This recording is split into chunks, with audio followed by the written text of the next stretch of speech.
99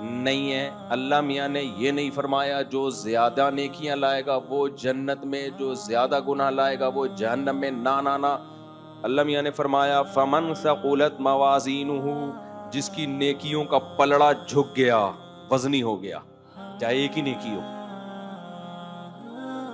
بعض دفعہ ایک ہی نیکی اتنی بھاری ہوگی, اور جس کے گناہوں کا پلڑا جھک گیا, پلڑے پر ہوگا, سمجھتے ہو, پلڑے پر ہوگا حساب کتاب.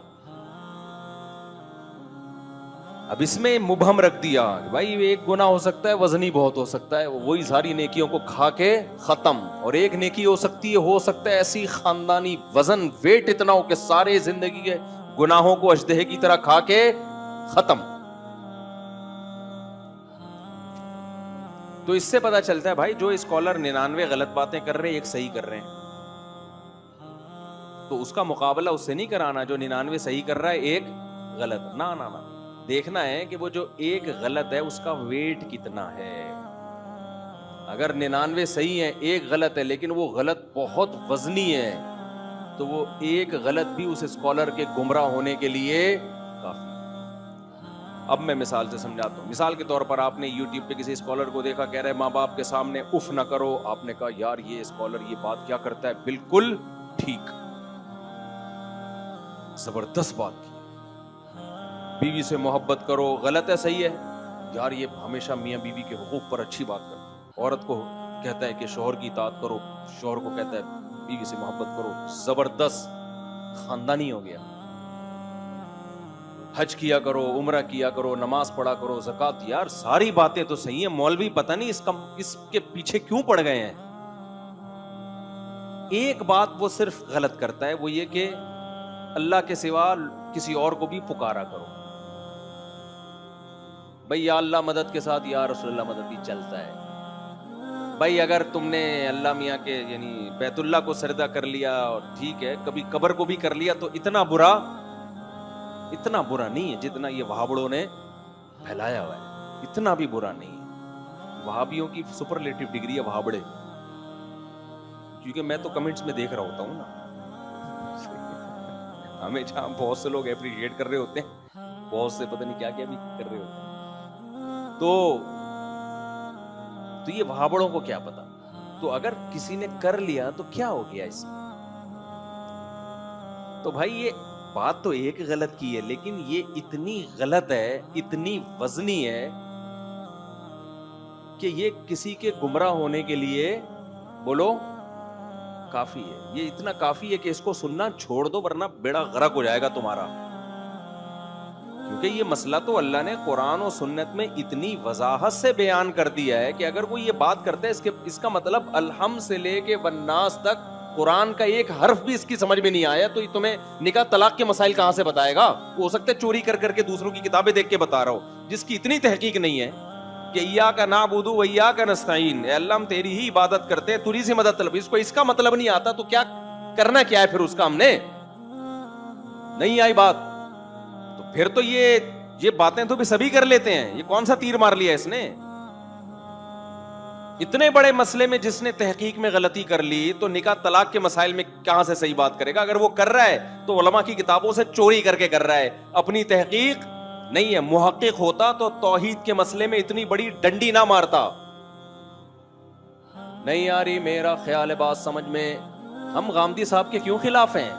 غامدی صاحب بھی بہت ساری باتیں ٹھیک بھی کرتے ہیں, لیکن جو غلط کرتے ہیں نا وہ اتنی غلط ہوتی ہیں کہ ہماری درجہ اولا کے بچے کو پتا ہے کہ غلط ترجمہ ہو رہی ہے. سمجھ رہے ہو کہ نہیں سمجھ رہے. یہ محترم ڈنڈی مار رہے ہیں ترجمے میں. حضرت عیسیٰ کی حیات کا انکار کہ حضرت عیسیٰ آسمانوں پہ زندہ ہیں, یہ غلطی ایک ہے, اس کا وزن بہت زیادہ ہے. کیونکہ آپ سارے صحابہ کو, تابعین, تبع تابعین, چاروں ائمہ, محدثین, فقہا سب کو سمجھ رہے. ان کو قرآن و سنت کا پتہ تھا ہی نہیں, اب ہمیں پتہ چلا ہے قرآن و سنت کیا ہے. یہ غلطی ایک ہے, لیکن یہ آپ کی علمی حیثیت کو 2 ٹکے کی اس نے نہیں چھوڑا. آپ کو یہ بتا دیا کہ آپ کی تحقیق 2 ٹکے کی بھی نہیں ہے, کچھ بھی نہیں آتا آپ کو. باقی جو صحیح باتیں آپ کر رہے ہیں وہ تو سارے کر رہے ہیں, تو آپ بھی کر لو ٹھیک ہے. کیا کون سا آپ نے کوئی تیر مار لیا اس میں. نہیں آ رہی میرا خیال ہے بات. عیسیٰ علیہ الصلوۃ والسلام کے بارے میں اجماع امت کیا ہے. حضرت عیسیٰ آسمانوں پہ زندہ ہیں. اب ہم جب اس میں سختی کرتے ہیں نا کہ یہ مسئلہ اجماعی ہے, غامدی صاحب نے جو اس کی مخالفت کی ہے غلط ہے, تو لوگ کہتے ہیں دیکھو غامدی صاحب کتنی محبت سے سمجھاتے ہیں اور یہ مولوی کیسے جذباتی ہوتے ہیں. کیونکہ ہمیں اس مسئلے کے ویٹ کا اندازہ ہے, اس لیے جذباتی ہوتے ہیں. وزن کا اندازہ ہے, جس نے تھوڑا سا بھی قرآن پڑھا ہو, حدیث پڑھی ہو, اس کو اس مسئلے کے ویٹ کا بولو اندازہ ہے کہ یہ کتنا وزنی ہے. اتنا ہلکا نہیں ہے جیسے آپ نے اڑا دیا اس کو تو ایکچولی کر کے. نہیں آئی میرا خیال ہے بات.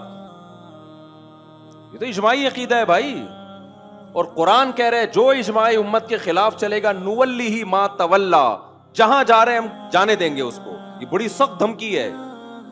پھر اس کی کوئی لگام نہیں ہوگی, بے لگام اونٹ کی طرح چلتا رہے گا. پھر وہ اتنا غلط ترجمہ, اتنا توڑا موڑا ہے آیت کو. اب جن کو نہیں آتا ترجمہ وہ تو کہیں گے کہ یار تحقیق ہے. جنہوں نے پڑھا ہوا ہے وہ کہیں گے بھائی آپ چھوٹی غلطی کر لیتے یار, رفع الیدین کے مسئلے میں کر لیتے, زور سے آمین آہستہ آمین, یہ جھگڑے چل رہے ہیں ہمیشہ سے, کر لیتے. اتنے بڑے مسئلے میں آپ نے اتنا بڑا بلنڈر مارا, جیسے انجینئر علی مرزا نے آیت کا ترجمہ غلط کیا نا, خلا والی آیت کا.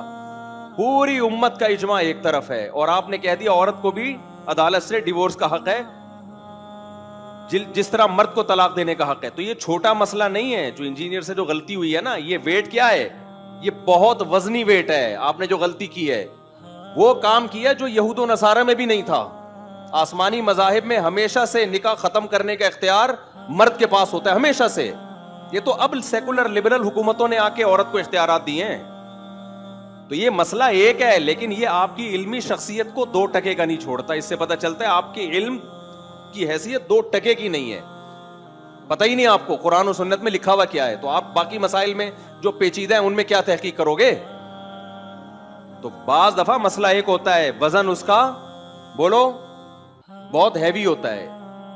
یہ جو کہتے ہیں نا, انجینئر صاحب نے 20 دفعہ یہ دعویٰ کیا ہے کہ عورت کو بھی ڈیورس کا حق ہے, یعنی خلا کے ذریعے جس طرح مرد کو حق ہے. یہ لطیفہ ہے, یہ لطیفہ. اتنا بڑا بلنڈر یار, پورا خاندانی نظام کی ایسی کی تیسی, اور آپ کو نہ بخاری کا پتا, نہ مسلم کا پتا, نہ اجماع امت کا پتا. تحقیق تو کر لیتے.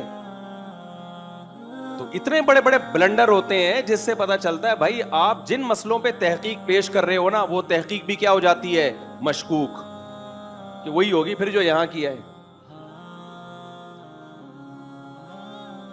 تو اگر کوئی اسکالر 99 باتیں ٹھیک کر رہا ہے, ایک بات غلط کرتا ہے کہ قبر کو سردہ بھی جائز ہے, بھائی یہ بات تو ایک ہی ہے. پھر یہ نہیں کہہ سکتے اتنی صحیح باتوں میں اگر ایک غلط ہو گئی, بھائی وہ غلط, وہ یہ ایسے ہی ہے جیسے کوئی محقق ڈاکٹر ہو, 99 باتیں صحیح کر رہا ہو کہ جب سر میں درد ہوا کرے تو 2 گولی پیناڈول کھا لیا کرو. آپ نے کہا ویل ڈن, سارے ڈاکٹر یہ کہہ رہے ہیں یار تحقیق ہے اس بندے کی. بھائی اگر زکام ہوا کرے تو جو شاندہ پی لیا کرو. واہ واہ واہ یار, زبردست ریسرچ ہے. اور پھر حوالے بھی دے رہا ہو, یہ تو فلاں کتاب میں لکھا ہے, فلاں کتاب میں. ایک دن آگے لمبی پھینک دی کہ جب آپ کو زکام ہوا کرے نا, گلا خراب ہوا کرے, تو املی کا اچار سرکہ ڈال کے کھایا کرو. آئی بات سمجھ. وزن کم کرنا ہو تو کولڈ ڈرنک پیا کرو. وزن کم کرنا ہو, شوگر فری نہیں, یہ والی جو عام کولڈ ڈرنک ہے, یہ دے دنادن آلو کے چپس کھایا کرو اور کولڈ ڈرنک پیا کرو. اور جتنا زیادہ وزنی ہوگے اتنے پاورفل ہوگے. غلطی تو ایک ہے میرے بھائی, لیکن ڈاکٹروں کی نظر میں اس ڈاکٹر کی 2% کی ویلیو رہے گی نہیں اس غلطی کے بعد. کہیں گے پھینکو ایک نمبر کا. بھائی اس کو تو کچھ بھی نہیں پتا یار. عوام تو کہہ رہی ہوگی تحقیق لایا ہے. بھائی کیا لایا ہے؟ اب تک ڈاکٹر منجن بیچ رہے تھے, کولڈ ڈرنک والوں سے دشمنی تھی, اصل میں اپنا منجن بیچنا تھا. ویٹ کم کرنا ہے اور کیٹو ڈائٹ اور فلانی ڈائٹ اور یہ ڈائٹ اور لو کارب. اصل میں ڈاکٹروں کا منجن اس نے دکان بند کر دی نا. ہم خام میں کھانے سے اتنی لذتوں سے ہمیں پراٹھے کھا رہے تھے مفتی صاحب کے بیان سن کے, وہ ساری چیزوں سے ڈاکٹروں نے محروم کر دیا. یہ بندہ ہے حق پرست. تو عوام تو کہے گی, لیکن ڈاکٹروں کی نظر میں اس ڈاکٹر کی ویلیو 2% کی بھی نہیں رہے گی. جو 99 صحیح باتیں ہیں نا, ڈاکٹر کہیں گے یہ بھی لگتا ہے اس کی نہیں ہے, یہ ہماری کتابیں چوری کر کے مارکیٹ میں لایا ہے, یہ اپنی نہیں ہے کوئی تحقیق. کیونکہ تحقیق ہوتی تو اتنی بڑا بلنڈر تو نہ مارتا یار. لوگوں کو موٹا کر رہا ہے کہ لمبائی چوڑائی برابر ہو جائے, آپ کی گردن کا پتہ ہی نہیں چلے. گئی کہاں. زیادہ بڑھتا ہے نا ویٹ تو پتہ ہی نہیں چل رہا ہوتا گردن ہے بھی کہ یا کیا رکھا ہوا ہے. یہ بہت زیادہ جب بڑھ جاتا ہے اور وہ کہہ رہے کہ اور کھاؤ اور ان ڈاکٹروں کی باتوں میں مت آؤ. بھائی غلطی تو ایک ہے, لیکن یہ ایک غلطی آپ کی ساری تحقیق پر اعتماد, یہ وہ غلطی نہیں جو ابو حنیفہ یا امام شافعی سے ہوا کرتی ہے, جو اجتہادی غلطی. یہ تو بھائی اس کا مطلب آپ کو پتہ ہی نہیں ہے. کچھ مسائل اجماعی ہیں, قرآن و سنت نے 2 اور 2 4 کی طرح بیان کر دیا ہے. توحید کا مسئلہ قرآن میں مبہم نہیں ہے, 2 اور 2 بولو 4 کی طرح ہے. عالم الغیب صرف اللہ کی ذات ہے, اللہ کے علاوہ نہ عطائی علم کسی کے پاس کلی, نہ ذاتی علم. یہ جو لوگ تعویل کرتے ہیں بھئی اللہ کے پاس, اللہ عالم الغیب ہے, سب کچھ پتا ہے اپنی, لیکن اپنی عطا سے اس نے نبی کو بھی سارا علم غیب دے دیا ہے. جو یہ باتیں کرتے ہیں قرآن کا ترجمہ ہی پڑھ لو بھائی. لو کنت اعلم الغیب لاستکثرت من الخیر. نبی کہتے ہیں, اللہ کہتے ہیں نبی سے کہ آپ کہہ دو کہ اگر میرے پاس غیب کا علم ہوتا, ما مسنی السوء, مجھے کبھی نقصان نہ ہوتا, کبھی بھی نقصان نہ ہوتا. تو چاہے وہ عطائی غیب ہو یا ذاتی ہو, اس سے کوئی فرق پڑا ہے؟ لوگ کہتے ہیں بھئی ہم جب کہتے ہیں نا نبی کے پاس بھی ما کانا یا وما یکون ہر چیز کا علم ہے اور اللہ کے پاس بھی ہے, تو اللہ اور نبی کے علم میں فرق کیا ہو گیا؟ کہتے ہیں اللہ کے پاس تو خود سے ہے اور نبی کے پاس اللہ کے عطا کرنے سے ہے. بھائی جب عطا کرنے سے آ گیا تو اب نقصان تو نہیں ہونا چاہیے نا کوئی. لیکن نبی کہتے ہیں مجھے نقصان ہوتے ہیں, اس کی پتہ ہے کہ بھئی میرے پاس اگر علم غیب ہوتا تو مجھے کل کا پتہ ہوتا تو میں نقصان ہونا ہی نہ دیتا. ابراہیم علیہ السلام کو اگر پتہ ہوتا کہ بچہ ذبح کر رہے ہیں, نہیں ہوگا دمبا یا بکرا, تو یہ قربانی ہوتی؟ جو اتنی بڑی بڑی چیزوں کا انکار کر کے کہے کہ نبی کے پاس ما کانا یا وما یکون ہر چیز کا علم ہے, تو یہ آپ سے غلطی ایک ہوئی ہے, لیکن یہ اتنی وزنی ہے کہ آپ کی تحقیق پر اعتماد ختم کرنے کے لیے کافی ہے. بھئی آپ کو کخ بھی نہیں آتا قرآن و سنت کا, آپ قرآن و سنت کی تشریح کے علاوہ کوئی اور کام کرو, کائنڈلی آپ دوسری شادی کر لو, آپ یہ کام چھوڑ دو. آپ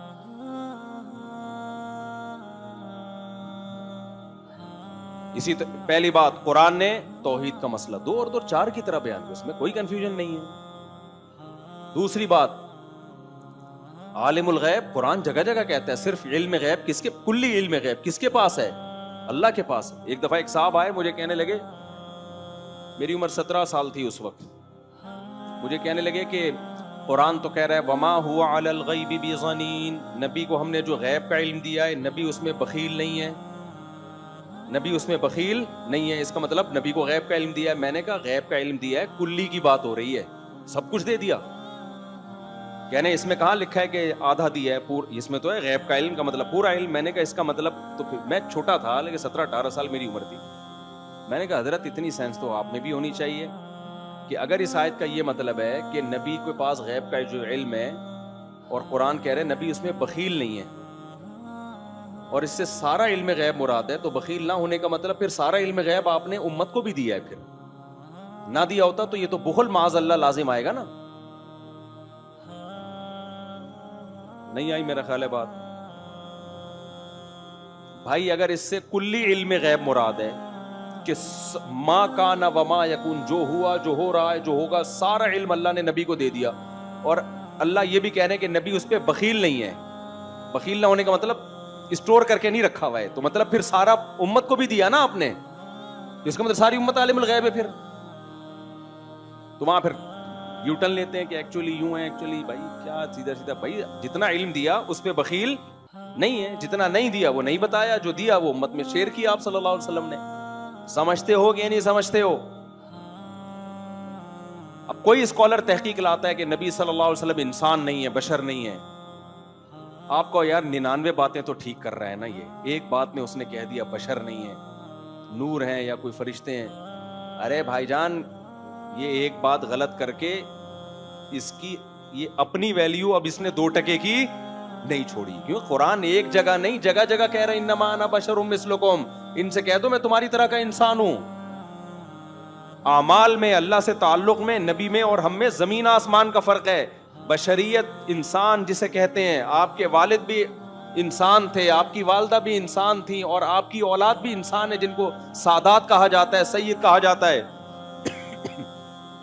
ہاں ہدایت کا نور ہے, ہدایت کا نور ہے بھائی, علماء بھی ہدایت کا نور ہوتے ہیں, قرآن بھی ہدایت کا نور ہے, اس میں نبی زیادہ نور ہے, علماء نبی کی نسبت کم نور ہیں. جو بھی لوگوں کو سیدھا راستہ دکھائے گا وہ ہدایت کا نور ہے وہ. لیکن آپ ماہیت کے لحاظ سے تو بشر ہیں, سید البشر ہیں, تمام انسانوں میں سب سے افضل. آدم کی اولاد میں آدم علیہ السلام کو خلقہ من تراب, قرآن کے رب نے مٹی سے بنایا, اور آدم علیہ السلام کی اولاد میں اللہ نے ہمارے نبی کو پیدا کیا. تو جب آدم مٹی سے ہیں تو ہمارے نبی کیسے نور سے بن گئے بھائی؟ یہ 2 اور 2 4 کی طرح عقائد ہیں. اب کوئی اسکالر 99 باتیں صحیح کر رہا ہے, ایک بات میں یہاں کے گڑبڑ کر رہا ہے, بھائی اس کا مطلب الحمد سے لے کے والناس تک اس نے قرآن سمجھا ہی نہیں ہے. تو 2 اور 2 4 کی طرح باتوں میں آپ گڑبڑ کر رہے ہو بھائی. اسی طرح ختم نبوت کا عقیدہ 2 اور 2 4 کی طرح ہی ہے. جب قرآن میں یہ ختم نبوت کی آیت نازل ہوئی, پوری امت نے یہی سمجھا لاسٹ میسنجر آف گاڈ محمد صلی اللہ علیہ وسلم.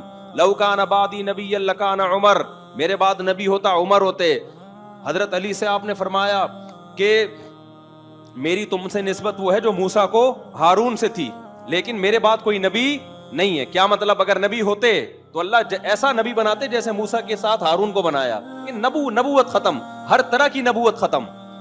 تبھی صدیوں سے امت اسی اجماعی عقیدے پہ رہی, بھائی اب کوئی نبی نہیں آ سکتا. اچانک ایک شخص اٹھتا ہے اور قادیانی کہتے ہیں یہ اللہ کا نبی ہے. اور تحقیقات اب لوگ جا رہے ہیں تحقیق, تبھی امام حنیفہ کا قول ہے کہ جو نبی کی نبوت کا انکار, ختم نبوت کا انکار کرے اور وہ یہ دعویٰ کرے کہ میں نبی ہوں, اس کے پاس تحقیق کے لیے جانے والا بھی کافر ہے. کہ آپ گئے کیوں اس کے پاس تحقیق کے لیے؟ یہ تو 2 اور 2 4 کی طرح اللہ نے اس کو کلیئر کر دیا ہے. اب تحقیق کے لیے کیوں جا رہے ہیں اس کے پاس؟ اسی طرح یاد رکھو جو غامدی صاحب نے انکار کیا نا حضرت عیسیٰ علیہ السلام کے آسمانوں پہ زندہ ہونے کا, یہ تحقیق نہیں ہے, یہ بلنڈر ہے. سمجھ رہے ہو یہ کیا ہے؟ یہ تحقیق نہیں. تحقیق آپ کو لگتی ہے, آپ تو قادیانی کے پاس بیٹھو گے آپ کو اس کا بھی لگے گا یار کچھ لا رہا ہے مارکیٹ میں. اتنے لوگ جو قادیانی ہو گئے ایسے ہی تھوڑی ہوئے ہیں, علماء کو چھوڑا تبھی تو ہو گئے. اور یہ جتنے قادیانی ہیں نا, آپ کو پتا ہے ہم تو بچپن میں کچھ ٹائم گزارے قادیانی کے ساتھ, یہ پہلے علماء سے بدگمان کرتے ہیں پھر اپنا منجن بیچتے ہیں. یہ ان کو پتا ہے جب تک مولوی کی دل میں عقیدت ہے تو قادیانیوں کو پتا ہے ہمارا منجن نہیں بکے گا. سارے مولوی ایسے ہوتے ہیں, مولوی 2 نمبر ہوتے ہیں, مولوی یوں کرتے ہیں, مولوی یوں کرتے ہیں. اس کا جواب آسان ہے بھائی, ہر داڑھی والا نیک نہیں ہوتا. بہت سے برے لوگ داڑھی رکھ لیتے ہیں, بہت سے برے لوگ مولوی کا گیٹ اپ بنا لیتے ہیں. اس کا یہ مطلب تھوڑی ہے کہ سارے علماء غلط ہو گئے, لیکن لوگ متاثر ہوتے ہیں ان کی باتوں سے. واہ بھائی واقعی وہ ہوتے ہیں ایسے. پھر جب مولویوں سے علماء سے اعتماد ختم, پھر وہ آیت کی جو تشریح آپ کو پہنانا چاہے وہ کیا کر دے گا؟ پہنا دے گا. جو میں نے بتایا جیسے کراچی میں گاڑیاں پہنائی جاتی ہیں, صحیح ہے نا, پرانا مال پہنایا جاتا ہے, تو وہ پھر یہی کام کرتے ہیں.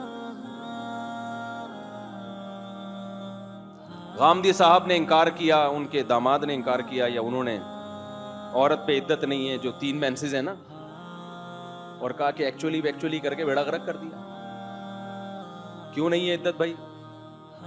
جب بخاری مسلم کی حدیثیں, حضرت عیسیٰ علیہ السلام قرب قیامت میں نازل ہوں گے. لَيُوشِكَنَّ أَن يَنزِلَ فِيكُمُ ابْنُ مَرْيَمَ حَكَمًا وَعَدْلًا, ضرور بھی ضرور تم پر ابن مریم نازل ہوں گے حاکم بن کے, عادل بن کے. یکسر الصلیب, صلیب کو ختم کریں گے. وَيَقْتُلُ الْخِنزِيرَ, خنزیر کا دنیا سے خاتمہ کریں گے. وَيَضَعُ الْجِزْيَةَ, ایسی لڑائی ہوگی جزیہ کا نظام ختم کر دیں گے. اما الاسلام و اما السیف, یا تو اسلام یا تلوار. یہ عیسیٰ ابن مریم کا کام ہوگا. پوری امت کا اجماعی عقیدہ, بخاری مسلم کی حدیثیں. لیکن جب غامدی صاحب کے مسلک کے خلاف حدیث جائے گی تو حدیث حجت نہیں ہے. جب فیور کر رہی ہوگی تو حدیث کیا ہے؟ کسی ایک جگہ ٹکاؤ نہیں ہے. واضح اللہ نے بتا دیا. بل رفعہ اللہ الیہ, اللہ کہتے ہیں وما قتلوہ وما صلبوہ, کوئی قتل نہیں کیا, کوئی سولی پہ نہیں لٹکایا. اے اللہ پھر ہوا کیا؟ اللہ کہتے ہیں رفعہ اللہ, میں نے اپنی طرف اٹھا لیا ان کو. اس کے بعد بھی نہیں, لیکن آپ دیکھو گھمایا انہوں نے. تو داڑھی کا انکار کر دیا, حدیث میں آتا ہے اعفوا اللحا، داڑیاں بڑھاؤ، رکھنے کا کہیں بھی نہیں ہے.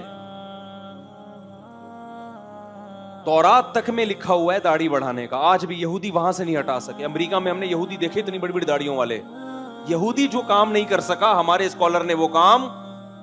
آپ نہ رکھو یار، بہت سارے کام آپ شریعت کے نہیں کر رہے، چینج تو نہیں کرو شریعت کو.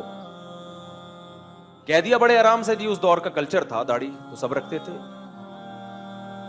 نبی نے فرمایا 10 چیزیں پیغمبروں کی فطرت ہیں، نیچر ہیں، جن میں ناخن کاٹنا. اب اس دور میں اگر ناخن کاٹنے کا کلچر تھا تو یہ تو نہیں کہ ناخن اس لیے بڑھانا کی اجازت دے دی جائے کہ اس دور میں کلچر تھا. 10 چیزیں پیغمبروں کی فطرت ہیں، جن میں آپ نے فرمایا بغلوں کے بال صاف کرنا، زیر ناف بال صاف کرنا، مونچھیں گھٹانا، داڑھی بڑھانا. اور آج بھی تورات میں لکھا ہوا ہے کہ موسیٰ علیہ السلام کو اللہ نے کوہ طور پہ بلایا اور موسیٰ سے کہا اپنی قوم کو کہہ دیں کہ داڑھی مت کاٹنا. تبھی آج بھی یہودی کیا کرتے ہیں؟ داڑیاں رکھتے ہیں. پادریوں کی ہم نے بچپن میں اتنی بڑی بڑی داڑیاں دیکھی ہیں، اب کٹانا شروع کر دی. یہودی اب تک نہیں کٹا رہا داڑھی. اور ہمارے یہاں اسکالر آ گئے کہ ایکچولی کر کے داڑھی واڑی نہیں ہے اسلام میں، کلچر تھا اس دور کا. تو یہ چھوٹا جرم نہیں ہے، یہ بلنڈر ہے، ٹھیک ہے نا. اس سے آپ کی باقی تحقیقات کی بھی کوئی ویلیو بولو نہیں رہتی.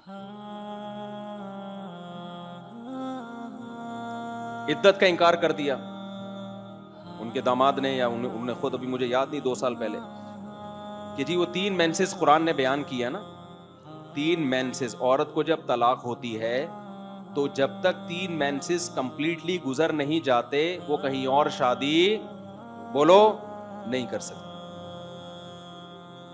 والمطلقات یتربصن بانفسہن 3 قروء. طلاق یافتہ عورتیں اپنے آپ کو روک کے رکھیں گی 3 حیض. امام شافعی کہتے ہیں 3 طہر، امام حنیفہ کہتے ہیں 3 حیض. قرء میں دونوں آتے ہیں لیکن تقریباً نتیجہ سیم ہی نکلتا ہے، تقریباً 3 مہینے بن جاتے ہیں. جو ہم سے پوچھا گیا کہ محترم اب صدیوں سے امت اس پر عمل کرتی آ رہی ہے، پوری 4 اماموں کا اجماع ہے اس پر. محترم سے پوچھا گیا، انہوں نے کہا بھائی اس زمانے میں چونکہ یہ پتہ چلانا بہت مشکل تھا کہ عورت پریگننٹ ہے یا نہیں ہے، تو طلاق کے بعد اس بات کا امکان تھا کہ کسی اور سے نکاح کرے اور اس کا بچہ اس کے کھاتے میں چلا جائے. تو اب پریگننسی چیک ہو سکتی ہے، لہذا اب وہ عدت کا وہی مسئلہ ہی ختم ہو گیا. یہ تحقیق نہیں ہے کہ آپ کہیں کہ اتنی باتیں ٹھیک ہے تو 2-4 اگر صحیح بھی ہو گئے، یہ بلنڈر ہے.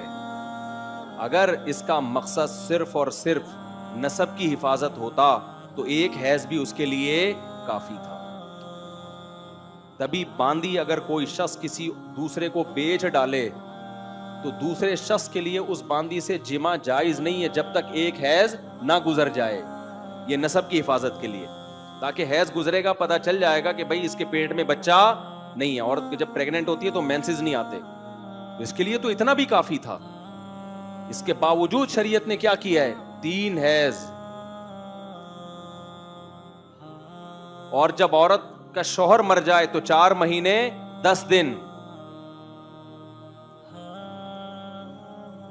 یہ اس لیے علماء کہتے ہیں عدت کے حکام توقیفی ہیں.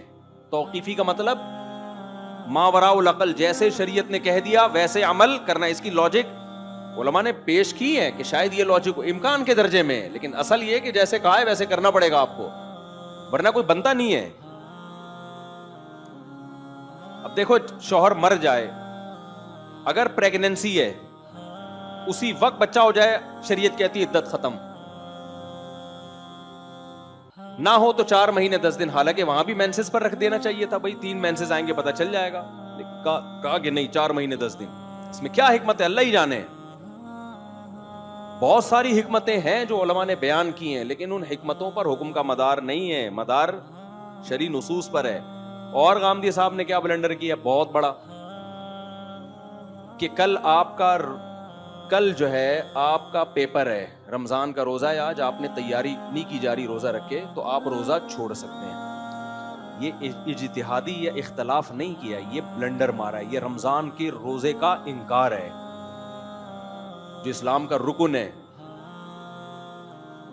دلیل کیا دی ہے بھائی؟ سفر میں بھی تو اسی وجہ سے ہے نا کہ مشقت ہوتی ہے، ٹینشن ہوتی ہے.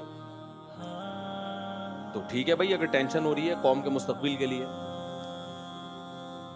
میں آپ سے ایک سوال پوچھتا ہوں، اگر سفر میں ٹینشن کی وجہ سے روزہ چھوڑنے کی اجازت ہے تو پھر جب ٹینشن نہ ہو تو رکھنا فرض ہونا چاہیے؟ کیا خیال ہے؟ بہت سے سفر میں غریب آدمی تو اس کو جہاز کے بزنس کلاس میں لے جاؤ، جس نے کبھی چنچی سے آگے کبھی سفر نہ کیا ہو، وہ تو کہے گا بھائی یہ سفر ہی رہے ہمیشہ. جب کراچی میں یہ بسیں آئی ہیں نا، گرین بس، نئی 50 روپے ٹکٹ تھا، ایئر کنڈیشن بس تھی. اب تو میرا خیال ہے سب ٹوٹ ٹاٹ گیا ہوگا. اتنا عرصہ کراچی میں ہو نہیں سکتا کہ کوئی چیز تمیز سے چلے.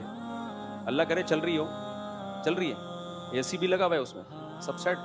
قیامت کی علامت ہے، علامات قیامت شروع ہو چکی ہیں. تو ان بسوں میں غریبوں نے کیا کیا ہے؟ ایک کا انٹرویو آیا، 50 روپے دے کے بیٹھ گئے اندر، سارا دن بس میں ہی بیٹھا رہا ہے. اس نے کہا اور کچھ ملے نہ ملے، کم از کم گرمی سے نجات تو مل گئی. تو بھائی اگر ٹینشن کی وجہ سے، علت ٹینشن ہے، فقہا نے اس مسئلے کو بیان کیا ہے کہ سفر میں نماز قصر کی جائے گی، روزہ چھوڑنا جائز ہے. اس کی حکمت ہے مشقت، علت اس کی مشقت نہیں ہے، علت سفر ہے. اب علت اور حکمت میں کیا فرق، علت اور حکمت میں کیا فرق ہوتا ہے، اس میں کئی دفعہ بیان کر چکا ہوں. حکمت تو یہی ہے کہ بھائی مشقت ہوتی ہے، لیکن مشقت نہیں بھی ہو، شریعت نے مدار سفر پہ رکھا ہے، لہذا گھر میں اگر مشقت ہو تو بھی روزہ رکھنا پڑے گا، سفر میں ٹینشن نہ بھی ہو تو بھی چھوڑنا جائز ہے. سمجھ میں آ رہی ہے بات کہ نہیں آ رہی ہے؟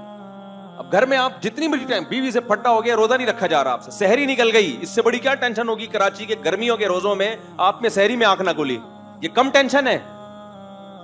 کیا روزہ چھوڑنا جائز ہو جائے گا آپ کے لیے؟ نہ. جتنی بھی بھائی روزہ کبھی سردیوں میں ہوتا ہے، کبھی گرمیوں میں ہوتا ہے. میں نے مسئلہ بتایا تھا نا، مزدور کے لیے روزہ چھوڑنا جائز نہیں ہے. بہت لوگوں نے کہا خود مزدوری کر کے دیکھو نا، پتا چلے روزہ کتنا مشکل ہے. بھائی میرا باپ کا دین نہیں ہے، اللہ کا دین ہے. روزہ رکھنے والے سارے بے روزگاروں کے لیے تھوڑی اللہ نے حکم دیا رمضان کے روزے کا. کوئی بے روزگار ہوگا، کوئی روزگار پہ ہوگا، کسی کی ٹف روزگار ہوگا، کسی کا ہلکا روزگار ہوگا. اس میں اللہ نے یہ تھوڑی کہ اتنے کلو اگر مشقت ہو رہی ہے تو روزہ چھوڑ سکتے ہو، اتنے کلو نہیں ہو رہی تو نہیں. یہ کون فیصلہ کرے گا بیٹھ کے؟ ایک اصول بنا دیا بھائی رمضان کا روزہ ہے تو ہے، صرف مریض، بیمار آدمی اور مسافر چھوڑ سکتا ہے، اس کے علاوہ کسی کو اجازت نہیں ہے. مزدور کو بھی رکھنا پڑے گا. تو کیا کرائیٹیریا ہے آپ کے پاس بھائی؟ ہاں مزدور کو ہلاکت کا خوف ہے تو علماء نے زبردست مسئلہ بیان کیا، بھائی رکھے روزہ، چھوڑنے کی دلیل نہیں ہے، لیکن جب ڈر ہو کہ میں بے ہوش نہ ہو جاؤں یا موت کا خطرہ لاحق ہو جائے تو پھر توڑ دے وہ، کیونکہ جان بچانا فرض ہے. اور جب بیمار ہونے کا خطرہ ہو تو بھی بیماری میں اللہ نے اجازت دی ہے، بیماری کا خطرہ بھی بیماری میں داخل ہے. رکھے گا روز، رکھے روز توڑے، معاف ہے. چھوڑنے کی اجازت نہیں ہے اس کو، چھوڑ کس بس پہ رہا ہے؟ یہ ہمارا دین تھوڑی ہم خود ہی اصول بنا کے مارکیٹ میں پارسل کرتے رہیں. ورنہ مشقت کو اگر ایسے بے لگام چھوڑ دیا جائے، ایک آدمی کہہ رہا ہے کل میرا پیپر ہے، دوسرا کہہ رہا ہے آج میرا بیوی سے جھگڑا ہوا ہے، اگر میں نے روزہ رکھا کل تو طلاق کا خطرہ ہے مجھے، کیونکہ روزے میں میرا دماغ صحیح کام نہیں کرتا، کل طلاق ہو جائے گی، اس لیے طلاق سے بچنے کے لیے میں روزہ کیا کر رہا ہوں؟ چھوڑ رہا ہوں. اگلا کہے گا تو نہیں رکھے گا تو بیوی کہے گی ابھی کیا میں سمجھاؤں یار، چھوڑو. تو اس لیے علماء دین کے ٹھیکیدار نہیں ہیں لیکن چوکیدار ہیں. سمجھتے ہو؟ روزہ چھوڑنے کی، آپ کو رمضان کا روزہ چھوڑنے کی اجازت نہیں ہے. اور دین فقہا جو باقاعدہ پراپر وے میں فقہ پڑھتے ہیں نا، ان سے سیکھا کرو. قرآن حدیث کے نام پہ اسکالر تو بہت آ رہے ہیں.